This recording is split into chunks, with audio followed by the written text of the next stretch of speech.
Trump didn't really make any really horrible mistakes. And during the campaign, he said things like he's going to deport 12 million people. Literally, he said all illegal aliens are going to be deported. That would leave about 3 million vacant homes in the United States, and would lead back to the Depression, not the 2008 recession, the 1932 Depression. And a lot of things that he said he might do or said he was going to do, he hasn't done. But today is the first day that we may look back and say this is when the really big mistake was made. Iraq, the Iran deal. He was followed at 2 o'clock today. He said he was withdrawing from the Iraq deal. Now, that could be really horrible, but most likely not. But the more likely scenario would be that almost like the Trans-Pacific Partnership, where there were 12 members of the Trans-Pacific Partnership. It would have only created about 200,000 jobs in the United States. It wasn't that big a deal. Trump, the first week or first day, he withdrew from it, but the other 11 countries said, well, now they had one Trans-Pacific Partnership. So it's about 200,000 jobs, not in the United States, but it's not a big deal. The Iran deal, it wasn't a deal between the United States and Iran. It was a deal between Iran and 6 countries, one of which was the United States. And so it's likely that the other 5 countries are going to get together and hopefully convince Iran that, look, America's putting these sanctions back on, but if you don't violate the terms of the original agreement, we'll help you. They're going to buy $20 billion worth of jets from Boeing. You can buy them from Airbus. They were going to buy they'd buy soybeans from the United States. You don't have to buy the soybeans from the United States, or sell it to you from Brazil or something like that. And sanctions from just one country, even though it's the United States, is asinine.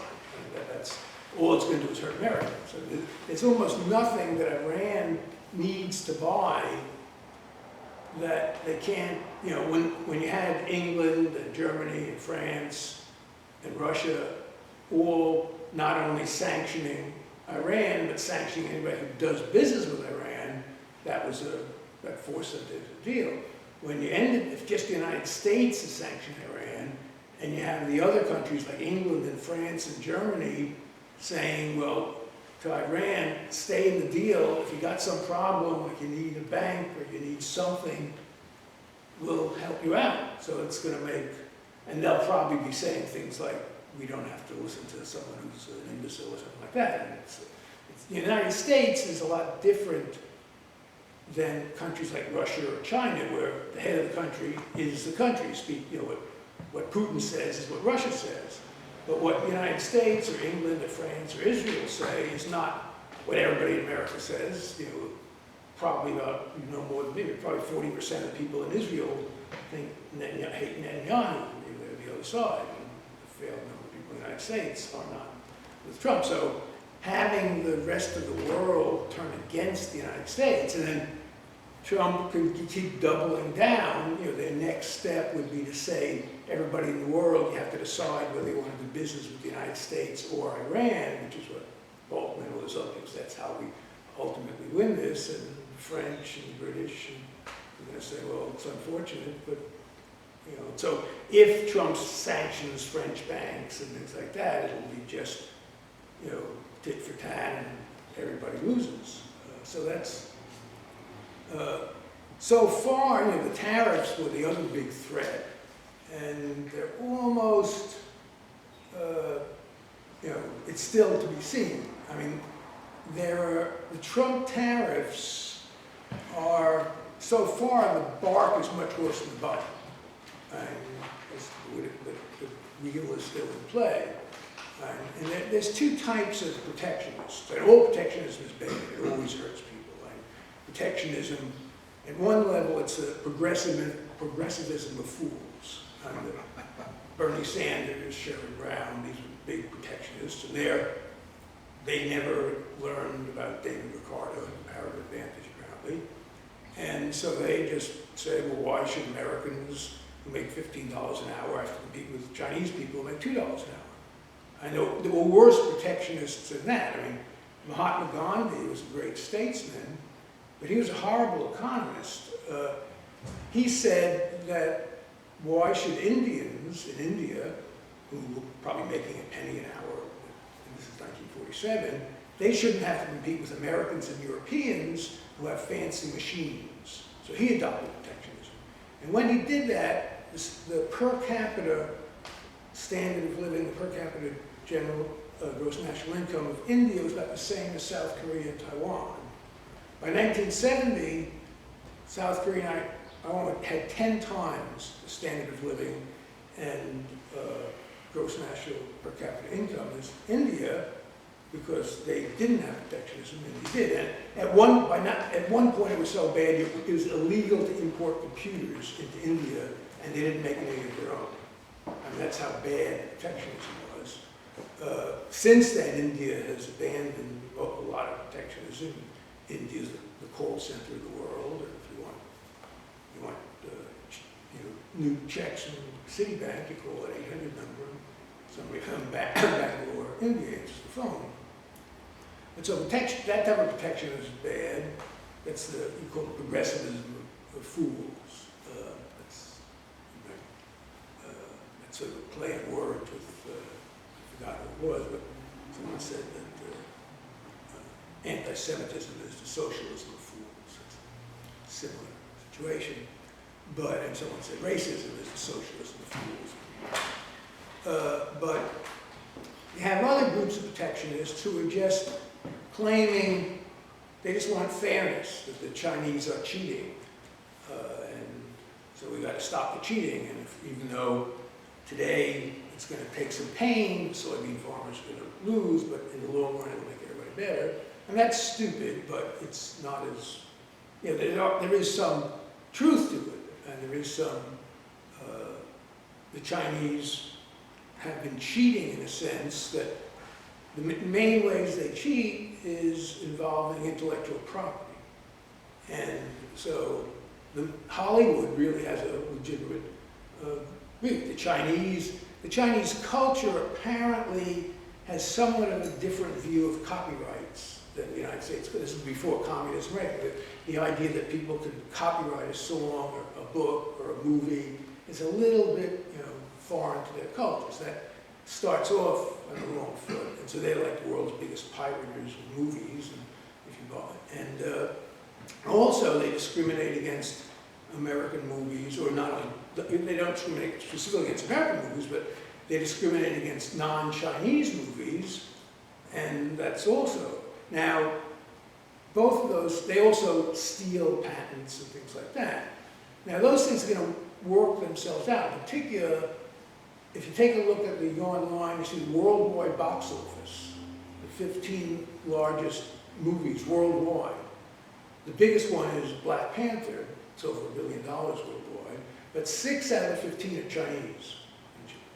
And so I'm sure those people aren't too crazy about the whole idea of pirating and bootlegging movies, and so they're going to certainly, and they don't like the fact that other countries discriminate against movies, so they're probably going to agree to not discriminate in pirate movies. That's a fairly easy thing to agree to because it's their interest. So there is a possibility that Trump could easily declare victory. Look, we said this, and so it's going back on our merry way.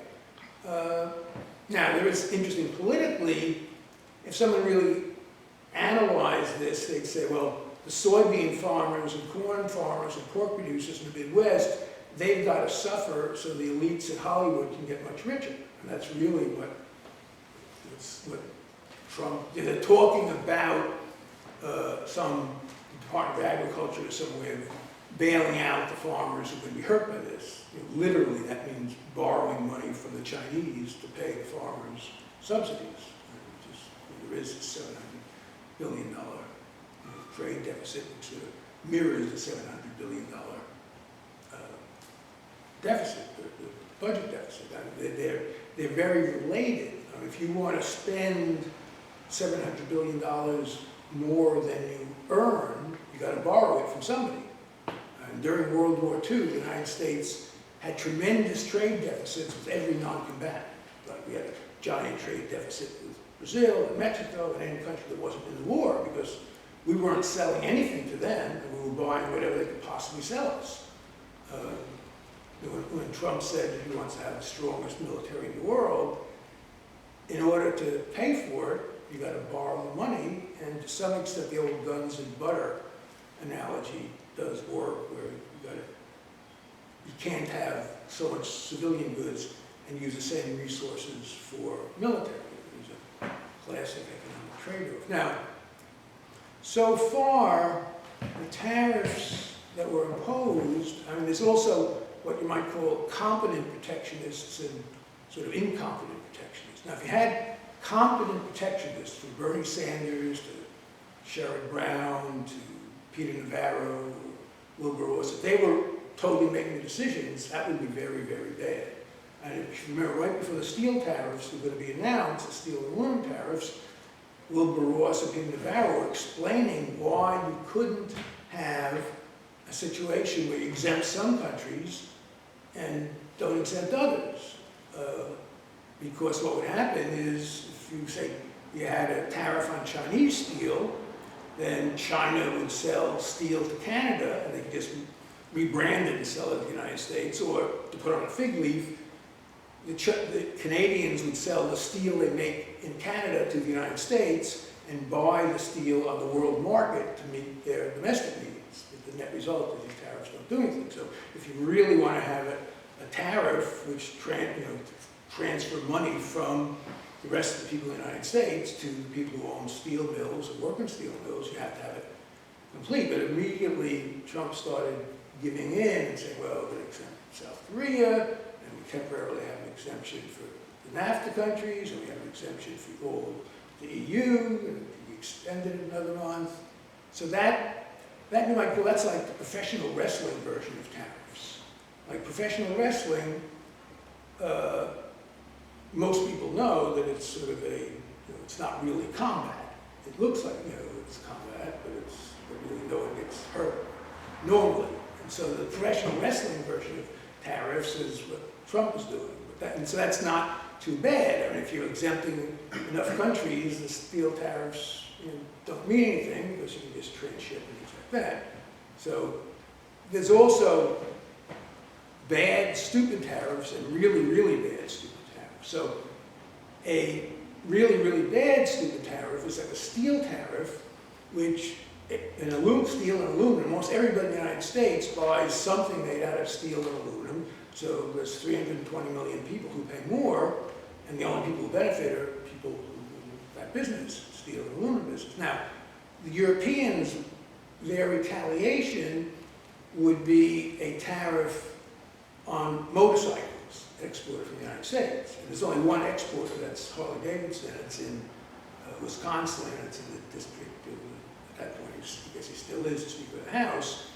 But every American is hurt by the steel tariffs, but the only Europeans who are hurt by a tariff on motorcycles are people in Europe who want to buy motorcycles. That's want to buy Harley Davidson motorcycles. So that's not a big thing, whereas every American manufacturer, if you're a Caterpillar tractor, if it was an effective tariff on steel, you would have to pay the higher American price, and you're competing against Komatsu in Japan, who's buying steel in the world market at a lower price. So that remains to be seen. And again, it remains to be seen on the Iran thing, but that could very easily ultra backfire. I could see, first, when I was thinking about today, I imagined like 6 months from now, they're interviewing some guy on the floor of the New York Stock Exchange, and he's just saying, can't we impeach this guy? He wants him out. I mean, the economy is so hurt by this, the stock market's so hurt by this that, the polling will be, the people, you can have a question in the polls, are you aware what the economy's doing and the stock market's doing? And only the people who said no would be, they're hiding under a rock or something. Because that could really hurt. It'll hurt everybody. It'll hurt the United States probably more if you have everybody in the world saying, essentially siding with Iran, you signed the deal. And it's like a Seward's folly. That's when the United States bought Alaska in 1867 for $3 million. Like some people call it Seward's folly based on money.